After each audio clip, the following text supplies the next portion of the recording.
So, I just wanted to give some personal thoughts and opinions on the whole Super Awakening thing because I've seen a couple of like threads and stuff like that on the forums and like, people, getting upset about it on Reddit, and I completely understand where they're coming from.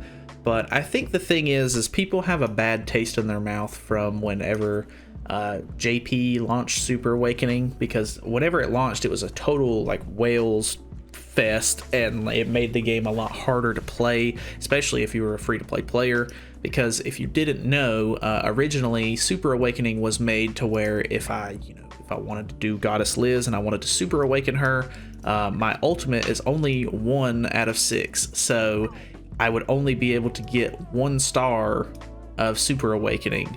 But since then, they have fixed that to where if you don't have the character, at least 4 6, which is the highest you can go, you can only get 4 Super Awakening stars at the moment. I'm sure they'll add the last 2 eventually, but it's currently fixed in a sense where now, even though I'm 1/6, I can still get to 4/6. It's just going to cost me a little bit of extra resources and stuff like that, which isn't a perfect system. I guess in a perfect world, it wouldn't really rely on your ultimate level at all, and you would just be able to bump those characters up. Because, ultimately, I think what they were trying to do is they wanted some of the content to get harder, and they wanted the characters to be able to compete in that sort of sense. I think that's why the current knighthood boss is so insanely hard. I beat it last week, and I'm just not even going to worry about it until Tuesday to see if we actually are going to get Super Awakening, which I'm pretty sure we are this week.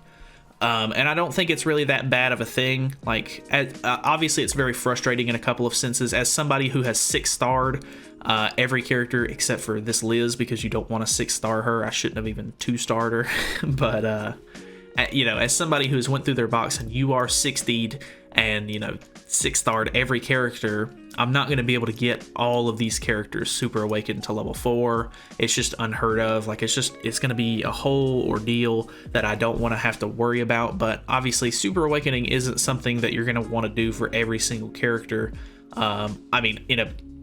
Obviously in a perfect world, you want to be able to Super Awaken every single character, but initially when it launches, you're just going to want to do like the main characters that you actually use a lot. So I'll probably end up doing Derriere and, Blue Demon Meliodas, Lost Vein. Gother is a must-have because Gother's on like every team ever. And I don't know, it's just going to be a little bit more frustrating because newer characters that come out, you're going to have to pour, more resources into them for them to be actually like viable and stuff. Because when a new character comes out, you already have to get them to level 80, which is kind of a task in itself. You got to have all the awakening materials to get it to 6-star. And now you're even going to have to, try to get the little Super Awakening coins or whatever the case may be, to get them up to Super Awakening level 4, so that way you can, at least use them in ungeared PvP, because ungeared is going to be able to use Super Awakening and everything like that. So that is really frustrating, and I completely understand where, people don't like the system. But on another note, it is very helpful in a certain way, because it helps sort of balance characters that are already in the game that may be a little bit too strong, like Lost Vein particularly. I know the one big thing that happens with Lost Vein when you Super Awaken him is his crit resistance actually goes up, which makes it to where he doesn't get crit as often. Obviously, it's still pretty low, but you want this to be as low as possible on him, because that makes it to where his unique ranks up his cards when he gets crit. But Super Awakening actually raises his crit resistance, so that way he doesn't get crit quite as often, which means, he's not, and like it almost balances him a little bit to where he's not quite as broken as he is. So for certain characters, it's definitely helpful in that situation where it kind of buffs their stats to either, help them out if they need it, or sort of, nerf the character a little bit if they are a little too strong. But my biggest thing with that is that newer characters that come out to the game are immediately going to have Super Awakening already like on the table. Like they can already do that. So there's not a really good way for them to get buffed or, sort of nerfed. Because, take Sariel, for example. If you've seen anything on JP lately, Sariel is insane. Like, he's a really, really good unit.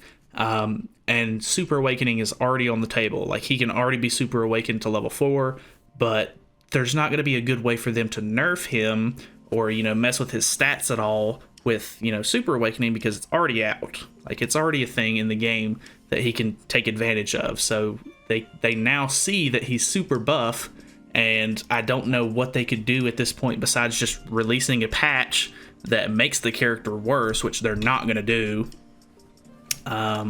So obviously, like, there's some weird quirks in it. I think the system just needs to be like, I feel like they just need to release like a, you know, a patch every so often to kind of help bring worse characters up a bit with their stats, or bring you know, better characters down a little bit to kind of balance the meta, because it is very like meta heavy, and I don't like that about this game. As somebody who doesn't play PvP a whole lot, I really don't have to deal with it as much, but even when I do play PvP for like dailies and stuff like that, you can definitely tell that there's like normally like 3 teams, if that are really like being ran every single game. And it's kind of just annoying to see, honestly. Like, I think it would be super cool to see more off-meta teams and stuff like that, which there's definitely people who do that, but very little, because there's not a whole lot of room for experimentation, really, because most of the characters that are, you know, meta are just, you know, they're meta for a reason. Like, they're insanely good. So, I don't know, just some personal thoughts. Obviously, a lot of people are getting out of the game because of Super Awakening, and they're upset that it's coming to the game, and I completely get that point. But hopefully whenever, you know, they finally end up catching up to JP, the game will kind of cool down a little bit, and some of those players could return and, you know, take it at a little bit of a slower pace. But I don't know, just some personal thoughts and opinions on it, I guess. So anyway, thank you guys so much for watching. Feel free to stick around, because we're going to be doing the news tonight at 12 a.m. EST. So I'll try to upload the video as quickly as possible. My internet is normally the only thing that holds me back from putting out the video as quick. But yeah, we're going to be doing the news tonight, and we're going to see what all they're going to be adding. So hopefully we get some news on Oslo and Hawk. Anyway, thank you guys so much for watching. See you guys in the next one.